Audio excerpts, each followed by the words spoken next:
a special place.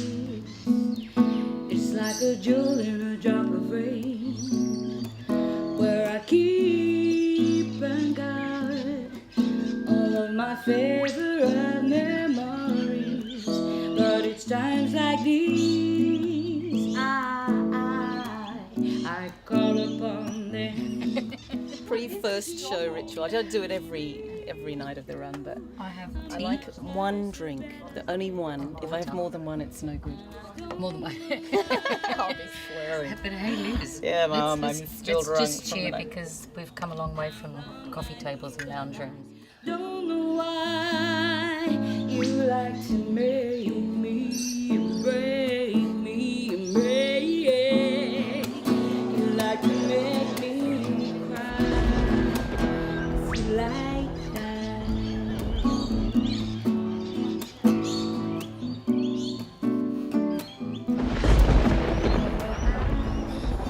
So we went down to the riverbank, stood solemnly watching people on the other side do the same, as down the river came bloated cows. One still alive managed to get up on the bank and everyone cheered. I swear that cow inclined its head in grateful pride, glad that she'd not ended up swirling in the tide where the river meets the sea. Then we heard that a man had died trying to get home further up the valley. There's always one, they said, that won't heed floodwater warnings. And it all happened when I went to 2BBB on International Women's Day, and the radio station manager suggested we apply for funding, and it all began from there. I've worked with Marguerite and Victoria before. We did a play in 2009, T.S. Eliot's The Cocktail Party. Love working with Victoria. I think, I really gel well with her, and Marguerite's fun to work with, and she's got experience, and we had a great time doing The Cocktail Party. So basically we sort of got to know each other, and I can't actually remember how we came to the moment, but we probably around Marguerite's kitchen table, and then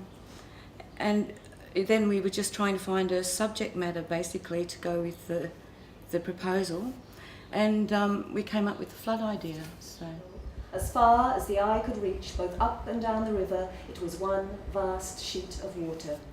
And so I've also incorporated some old material from, I've been to the Bellingen Museum and found old stories from old floods and things like that. And also we're going to interview people, just get people's great flood stories, whether they're funny or sad or, whatever. We're going to collect flood stories. The play is very Bellingen. It is, what I'm hoping is that I can capture a lot of the characters that you'll meet here, that people go, is that someone I know? No, it's not, but it will people will recognise themselves, hopefully, in the play. Probably been flooded in every valley. There's Marguerite there. Yeah. Hey! Thora, Kalang, Bakra, North Arm, yeah. Yeah, been seen every valley flood. And then the big floods in the Nambucca, the Maclay, and the Bellingen Valley. Floods, I experienced floods here in the Bellingen Valley at the Global Festival here. My food van and my neighbour's food vans got flooded out, chai tank got washed away, horrific stuff. An incredible amount of emotion comes when floods happen, and a lot of incredible bonding happened as well. So we had to work together to get our cool rooms emptied, we had to get our electrical wires out of the water, they ended up turning the power off, and then we spent so much money and you've turned our power off, so there's all those emotions. And then we've seen what was actually going on. There were people losing all their tent equipment, all their gear. Horrific feelings of lots of water makes a difference. And another time, a band I was in called the Tallowood Bush Band, of all things. I think the PA was driving home after a gig and got washed into the river up at Thora. The car and the trailer and everything, I think, went in as far as I remember. But anyway, they got it out, dried it off with a hairdryer, and it worked perfectly at the next gig. The floods are fantastic in Bellingen because it is, like I say in the play, it's like time stops, and it can be wonderful. You know, you connect with people, you have a little flood party, or sometimes you can have disasters. I mean, the electricity goes out. I lost a dog in a flood. So there's all kinds of great stories, and also people get trapped. So they're stuck in this little wet world, wet, mouldy world with ticks and leeches and hopefully some alcohol. I think with the floods, it brings the community together. It's a common experience. Everybody in the community is affected by the same experience, but in totally different ways, depending on who they are. And I think one thing that the flood does is it really shows those differences, because everybody has a different experience of the floods. So, and plus, as a community piece of theatre, it's something that you can very easily give back to the community, because they're true stories. It's a real common thread that everybody can relate to. So yeah, it's a really good, just a crux of community, I think. Well, floods bring the most unlikeliest of people together. So people do come together, even though neighbours that might not necessarily be getting on before the flood end up becoming best of friends during the flood. And then when the flood's over, it all goes back to business as usual. Can't complain, all good. I've been bloody leeches, bloody ticks, bloody ran out of bloody beer, excuse my French ladies. You wouldn't have a car one on you, would you, love? Here with the dog? Yeah, that's right. I think Liz has done an incredible job to do something like based on people being flooded in. There's not much you can do. I mean, it's pretty boring, isn't it, if you're flooded in? It's just, well, yeah.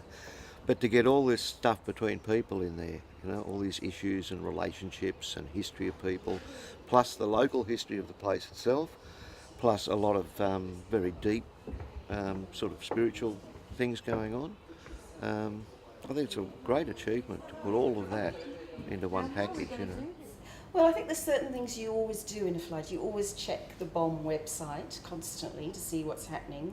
You get cabin fever in your own place, and you might trek through a small little creek, like my driveway always goes under, but you're desperate for different company and someone else to talk to if you've been trapped.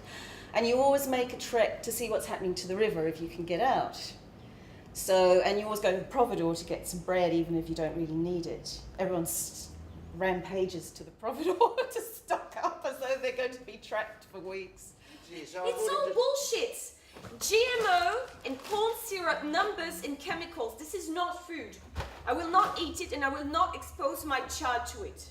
I can't even really imagine what can happen, but yeah, being stuck would be one thing, you know, not being able to go to work and not being able to go anywhere, and it might be interesting. Ginigang Ujawan, Nganyudi Bija Michael Jarrett, Ngayangi Bagabagara. There are going to be floods, and there's going to be more floods. The thing is, how are we going to deal with these floods in the future? You know, if we keep cutting down our trees and we keep doing stuff to our land, then the waters will silt up, and you know it'll destroy the river system. The Gumbaynggirr people knew how important the river system was to their survival. They cleansed themselves in the water. They caught the fish in the water. They caught other animals in the water to eat, and you know they knew that it was a life form. So they knew how important the river is to not only the Gumbaynggirr people, to the land, to the animals, to every part of the environment.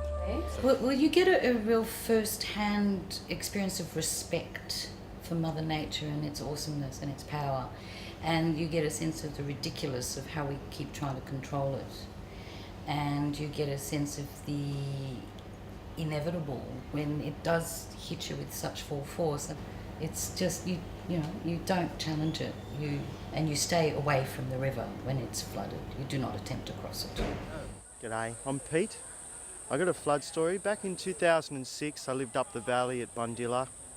My wife at the time was away at Woodford. She came back. We got some heavy downpours. We got flooded in. She said, "Sayonara." That was it. But then I was flooded in with her for 2 weeks. Yeah, through all the floods that we had, you know, year after year, a few years ago, I collected all this beautiful, beautiful flood wood and I made them into beautiful sculptures. And I just had an exhibition in Sydney in December and I sold most of it. So I'm quite pleased with that. There were a couple of deaths on the news. Did you hear anything? Yeah, nothing round here. A couple of grey nomads got swept away near the butter factory, trying to get out of the valley this morning. Oh, that's terrible, but we just have to get out by this Saturday. It's Marianne's wedding at Gleniffer. It's this Saturday afternoon. Well, we actually first met a year ago and we're discussing ideas. And so we had the idea for the flood because that would incorporate the community. We had a song. My river roll, I've seen it all before, another flood.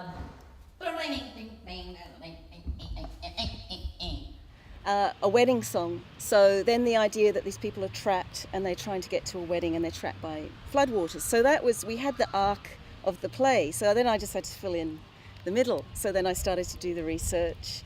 We asked people's stories. And it was just kind of a bit like weaving. It was like I was pulling in all these little stories and anecdotes. Well, for me, that's what makes the play real. It's because it's about the community and we actually have real stories.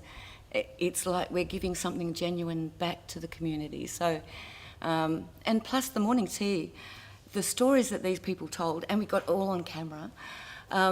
That's something that we can give back to the community, because the thing that I realised listening to these people was that they had the history, they've got the knowledge that isn't written on paper.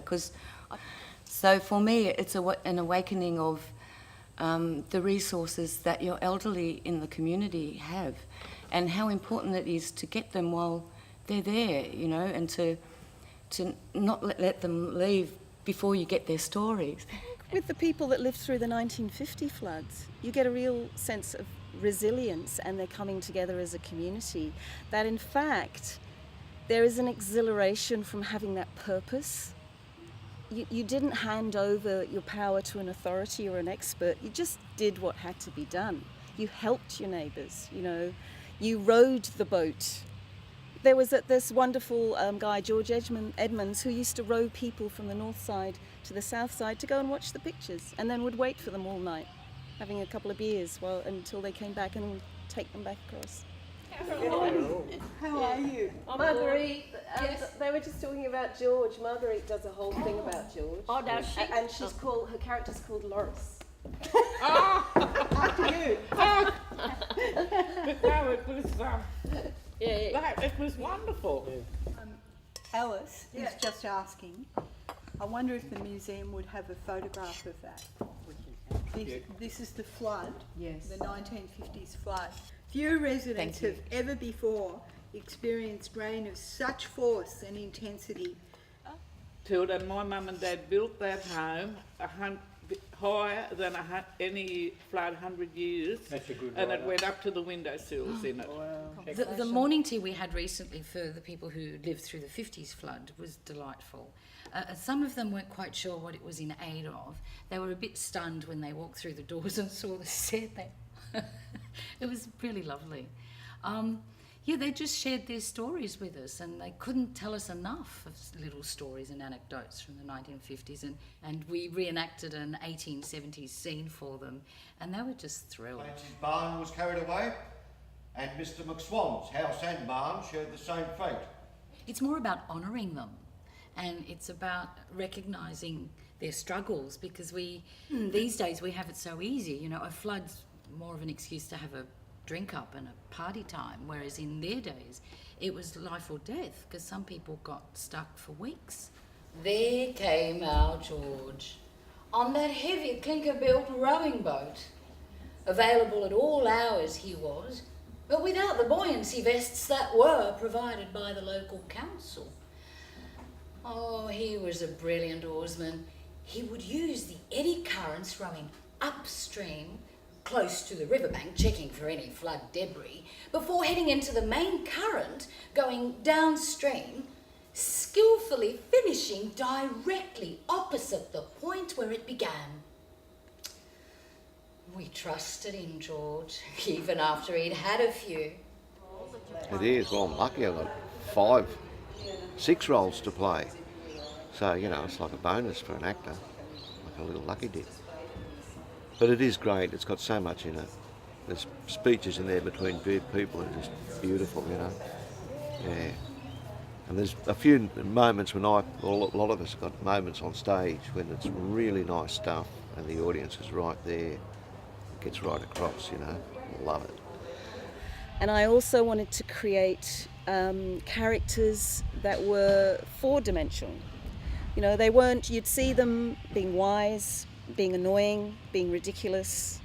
You'd see them at their worst and their best. Perfect. I know all the characters. Not so much the older ones, you know, the 1870 and 1950 and all that, but kind of made them up, even though they're based on real people. But the contemporary people, oh, we all know all of them, you know. Or people like that. They might have another name, but we know the situation, the relationships between people, all that sort of stuff, you know.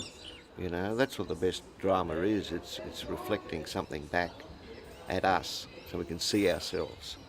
And everyone around here is going to see themselves, or people they know, reflected right there back at them. And I think that the best theatre's like that, you know.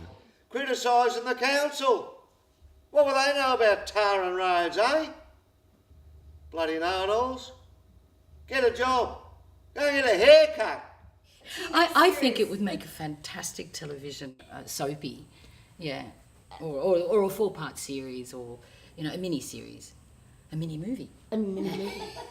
Yeah, but I think that often happens when you act, that you always have to go down and pluck bits of yourself to add to the character, and you also learn from observing other people. I'm actually feeling really positive about it. It's really coming together cohesively. It's very funny. I'm amazed at how funny it is. We were thinking of having a champagne breakfast. But it's a bit early yet. Would you like some coffee? White and 5 sugars, tar. And all the characters, all the actors have really developed their roles beautifully. So there's a lot of depth in it. There's a lot of colours in it. So I'm really happy. I think what you do is go into the details first.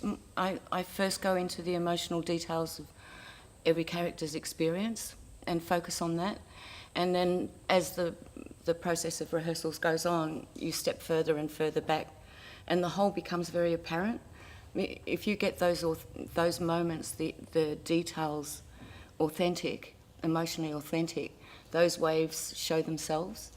Well, being both the writer, acting in the play, and working closely with the director has been an unusual experience. But I wrote the play also as an actor, knowing what I wanted to give the other actors. I wanted to give everyone some juicy bits to do.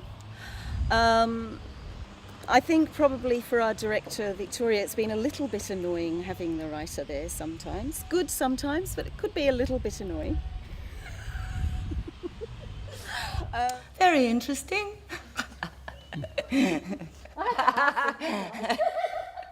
The writer's sitting over there, so... No, it's actually really confusing because the line gets... Normally, if you're directing, all those decisions are yours, but because you're working with the writer, I'm very aware of... I've become very aware of what's her decision to make and what's my decision to make. So things sometimes with set things or costumes things or there's a number of things where I'll step back and allow that to be her choice because it's the first production of her show. Where was I going to go? Where the hell was I going to go? What if she has her baby? She's in labour. This is insane. Help! There's always a process in a rehearsal. Like in a community production, you'll do 10 to 12 weeks before opening night, which is a long time, and you're asking people to meet 2 or 3 times a week. for the emotional integrity of the play, we've wanted to give it the best time that we could. And there's a lot of people that say, oh, I want to act, I've always wanted to act, can can I be in it? And people don't realize the work that's involved and the emotional journey that you go through. And this play's got a lot of deep issues in it. There are a lot of confronting issues. And it always amazes me, whether I'm a director or an actor or whatever in a production, how life starts to imitate art. I didn't have your start in life, Maggie. My parents were migrant refugees from the 50s. I was a walk kid at school. I didn't eat the right food. I didn't have stop! So we've had to deal with an incident with one of the cast members who, 3/4 of the way through rehearsals, declared that they didn't think they could go on, that they were worried about getting sick. They weren't sick, they were worried about getting sick. You make assumptions about what people are prepared to do. Because I love the theatre, I can spend hours just sitting there watching the guys creating the set. I love the smell of the theatre, I love the atmosphere. So when someone is telling me that they haven't got those same kind of feelings, I'm a little bit like, oh, okay. And you have to adapt. You have to accept people where they're at. So ultimately, the most mature way to look at these things is to make it all part of the journey. I'm sorry. Congratulations on your new position, Please promise me that you won't forget when we were activists together. Don't forget Terania Creek, where we were just teens. And for me, it came back to the reflection of the play, because the play does the same thing. It comes into this huge battle and then resolves itself, and it's through the humanity and the genuine connection of the people that heals it. And I became very aware, while right in the middle of the angst of it, the story of the play, and that it was about forgiveness. And the only way that we were going to resolve the issue was to be genuinely open-hearted. We've had several floods.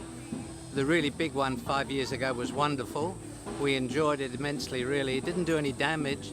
The only drama we've had is one horse got stuck in the mud. About 2009, I had an army sergeant on my veranda, and he wasn't going to get in the water with me while I tried to turn the boat over, just in case we needed to get away. And there was 8 foot of water under the house, and a duck swam up my shorts. Shot. I think we're riding on top of it. Good shot, yeah. This is the pissoir we're putting in now.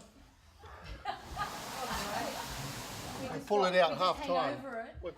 But mostly it's been volunteer work, and which is amazing. We've had incredible generosity. We've got Carolyn, who's doing our media, and Shane, who's designed our set, and Rupert, who's helping him construct it, and Julianne, who's doing our sound and the projector, and Julianne, who's painting our set. So we've had enormous generosity being given, but really high skills. So we're very fortunate. We're really fortunate. So I'm Julien Bouettard, and I'm participating in this play as sound, tech, and video also. I'm doing the pictures and organizing the screening of the video for the play. And my name's Shane, and I'm organising the set for Flooded. And yeah, I've always wanted to work with them, and Leo as well. So yeah, it's a great opportunity to be able to work with some great artists. It's a fantastic opportunity, and with the help of Julian and brother Rupert, it's all coming together.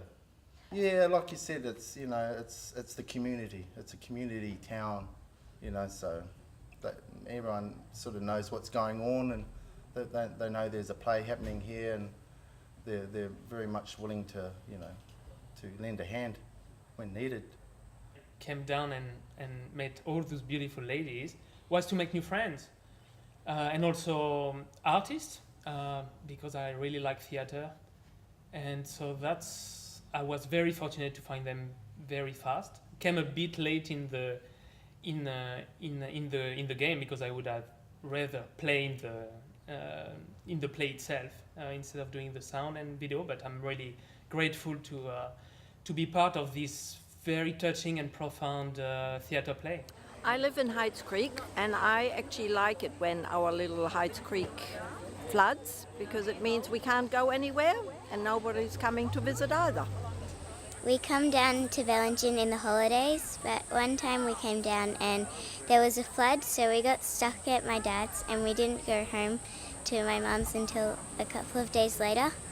I kind of enjoyed it though, because I got to spend a bit more time with my dad than what I usually do.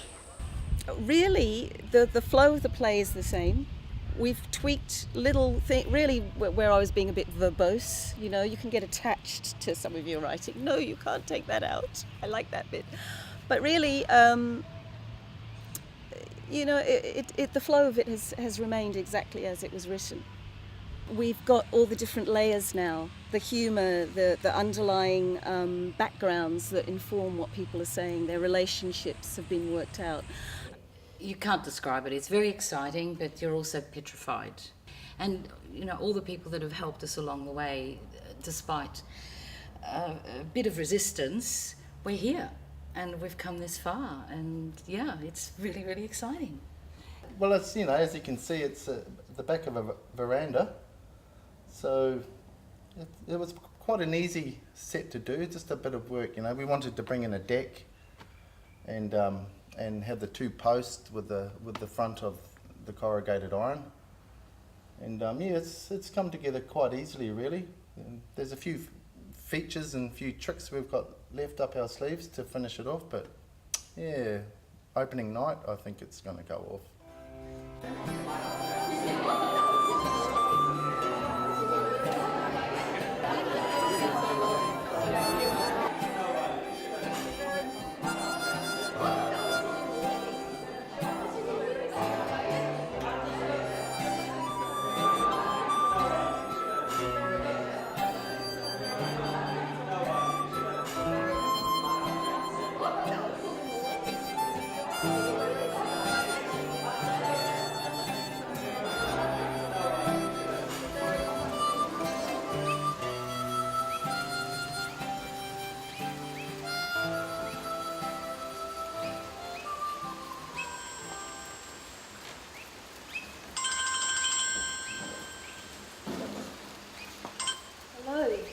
Mother, I was, yes, it's only 7 a.m. No, I can't get out, we're still flooded in. Well, we're on a hill, Ma. It will take a major meltdown of the Antarctic for it to reach us here. Oh, look, all I can say is it completely and utterly astounded, surprised, and made me aghast, laughed, feel all the emotions you could ever imagine. I think it's awesome to see a local girl making such an awesome show about something which is, you know, looking at it. I've lived here in Bellingen for a little while and seeing the history which the play's based on, several stories interwoven through all different things. It's mesmerising and it's beautiful. It's empowering. I think it's great. I love it. It's great. It's good buzz. It's awesome. Well, I'm new to Bellingen, so this was an amazing experience for me, just historically learning all of that about the play and all of that sort of thing. But met some amazing people and just came in here and we just all gelled. It was just really, really, you know, the synergy of it all was just fantastic. So yeah, I've had a great time and I'd do it again in a heartbeat. So.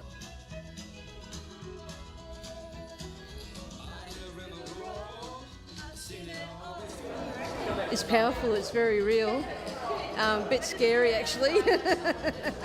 Really enjoy it. The set's awesome, the performance, the timing. They've worked hard and it works. It really works. Congratulations, well done. And actually, the criticisms were valid. There was a sound problem in this hall. There was a criticism that I was didactic, and I am. No excuses. You know, one of the interpretations of didactic is that you're reflecting society back to itself, and I wanted to do that. I wanted, but in a humorous, loving way, and all the characters I wanted to see different facets of them. Well, there's a lot I found out about the town that I didn't know actually, which is great. Some of the older stories about the flood, but I think the flood experience is something that anyone who's lived here long enough shares and knows well. We've had some lovely people just join the crew. You know, the two Juliens, the French connection. Yes. Alice and the Juliens. Just French lovely. has been spoken. Oh no, it's my first experience in English. Yeah. Oh, true. But I've already worked on plays before. But I have never done such a long run before, 12 performances in a row. And I find it extremely interesting. And it builds more link with the team also to perform on such a long-term basis. And you always do something different. Every night is different. The audience is always different, and it's also direct living art. So there are always little things happening that you don't expect, and it's very good. I like it.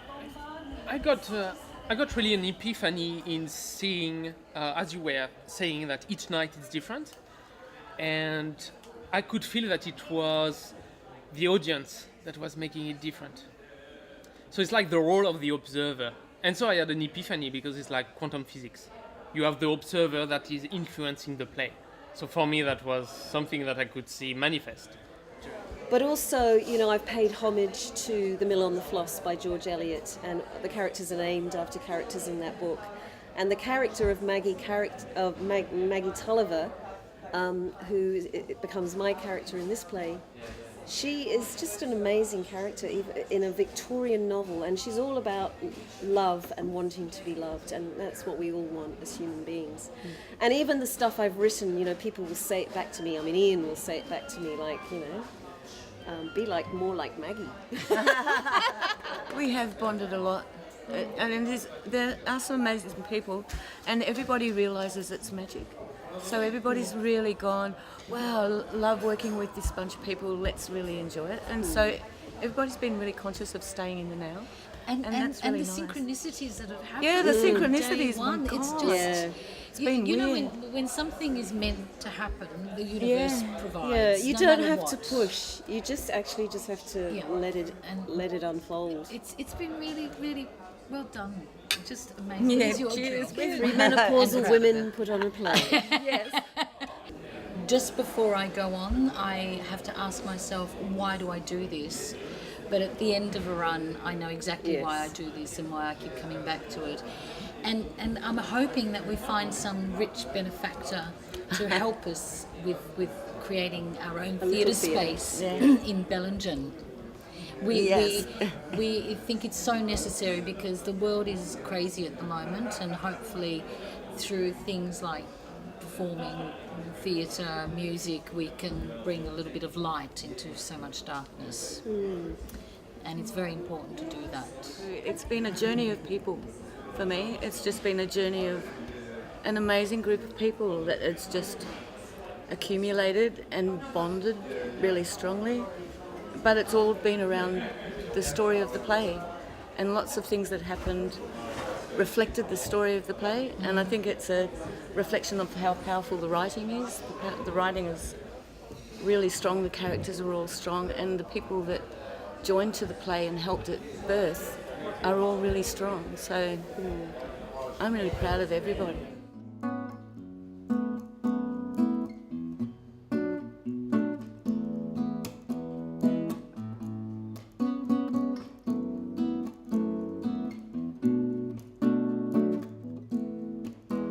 There's a special place.